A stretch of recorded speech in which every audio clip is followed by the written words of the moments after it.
ఇంత బాధలో కూడా వింతైన నమ్మకాన్ని చూపిస్తున్నాడు. బాధలో వింతైన నమ్మకాన్ని చూపిస్తుంది ఎవరిపైన వింతైన నమ్మకము బాధలో కలిగి ఉన్నాడు ఆ వ్యక్తి ఎవరు? తెలుసుకుందాం. పరిశుద్ధ గ్రంథం నుంచి కీర్తన గ్రంథము 69వ అధ్యాయము 20వ వచనంలో ఆ భక్తుని బాధ మనం చూద్దాం. నెందుకు నా హృదయం బద్దలైను, నేను బహుగా కృషించున్నాను. కరుణించి వారి కొరకు కనిపెట్టుకుంటేనే గాని ఎవరును లేకపోయిరి, ఓదార్చి వారి కొరకు కనిపెట్టుకుంటేనే గాని ఎవరును కానరారైరి. ప్రతముడు చెల్లే సహోదరులరా, ఎంత బాధ చూడండి. నెందుకు తన హృదయం ముక్కలైపోయింది, బద్దలైపోయింది, కృషించిపోతుంది. ఓదార్చే వారి కొరకు ఎదురు చూశాడు కానీ ఎవరు కనరాలా. ఆదరించే వారి కోసం కనిపెట్టేవాడు కానీ ఎవరు దరిదాపుల్లో తనకి కనిపించలేదు. ఈరోజు మన లోకంలో మనం కానీ ఇలానే ఉన్నాం.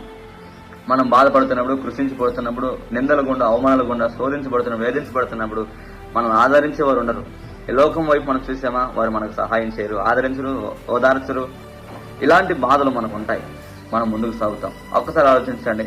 దావీదు మహారాజు కృషించిపోతున్నాడు, శోధించబడుతున్నాడు, వేధించబడుతున్నాడు, మానసికంగా వేధించబడుతున్నాడు, శారీరకంగా బలహీనమైపోయాడు, అవమానం గుండా బలహీనమైపోయాడు, ఒంటరి గుండా బలహీనమైపోయాడు.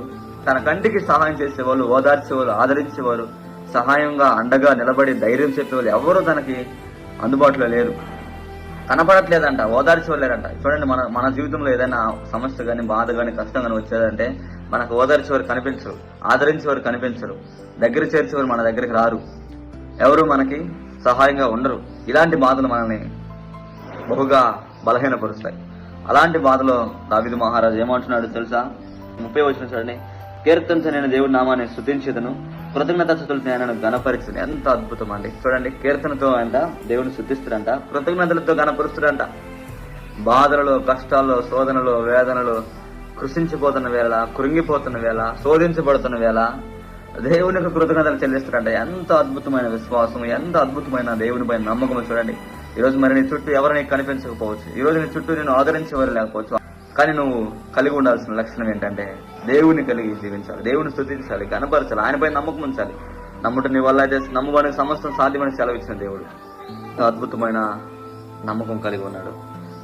మీరు ఏపును చూసినప్పుడు, శోధించబడినప్పుడు, బాధపడుతున్నప్పుడు, కృషించిపోతున్నప్పుడు, కృంగిపోతున్నప్పుడు ఆదరించేవారు లేరు, అండగా ఎవరు లేరు. బాధను ఓదార్చే భార్య వచ్చి నిందలు వేస్తుంది, అవమానిస్తుంది, గాయపరుస్తుంది. అయినా సరే ఏమేమంటున్నాడు? స్తుతి ఆయనకి కలుగునుగా. కానీ దేవుడిని గణపరిచారు. ఎంత అద్భుతమైన ఆత్మీయత చూడండి. ఇలాంటి ఆత్మీయత మన జీవితంలో ఉన్నట్లయితే దేవుడి నామాన్ని మహిమపరుస్తాము. అదే రీతిగా దేవుడు మనల్ని వింతగా దీవిస్తాడు, ఆశీర్వదిస్తాడు. ఎంతైతే వింతగా ఈ లోకం మనల్ని చూస్తుందో ఆ వింతైన లోకంలోనే మనము వింతగా దీవించబడి, ఆశీర్వదించబడి వారికి అనేకులకి మాదిరిగా దేవుడు చేయగలడు. దావీదుని అలానే దేవుడు చేశాడు. యోబుని కానీ వింతగా రెండంతలుగా దీవించాడు. అలాంటి గొప్ప దేవుడు మనం కలిగి ఉన్నాం. కాబట్టి నమ్ముట నీ వలన అయితే నమ్మువానికి సమస్తం సాధ్యమని సెలవిచ్చాడు. వింతగానే దేవుడు నీ కోసం శిక్షణ భరించాడు, వింతగానే దేవుడు నీ కోసం కలువరి శిలువలో త్యాగం చేశాడు, వింతగానే దేవుడు నిన్ను ప్రేమించాడు, వింతగానే దేవుడు నిన్ను ప్రేమిస్తున్నాడు. కాబట్టి వింతైన ప్రేమ ఆయన దగ్గర ఉంది, వింతైన అద్భుతాలు ఆయన దగ్గర ఉన్నాయి, ఎంతైన కార్యాలు ఆయన చేయగలిగిన వాడు, ఎంతైన మార్పుని ఆయన తీసుకురాగలడు, ఎంతైన సహాయం ఆయన చేయగలడు. కాబట్టి నువ్వు దేవుని యందు నమ్మికుంచి కృతజ్ఞతలతో ముందుకి సాగిపో. దేవుడు నీకు గొప్ప కార్యాలు చేసి నిన్ను దీవించి ఆశీర్వదించు.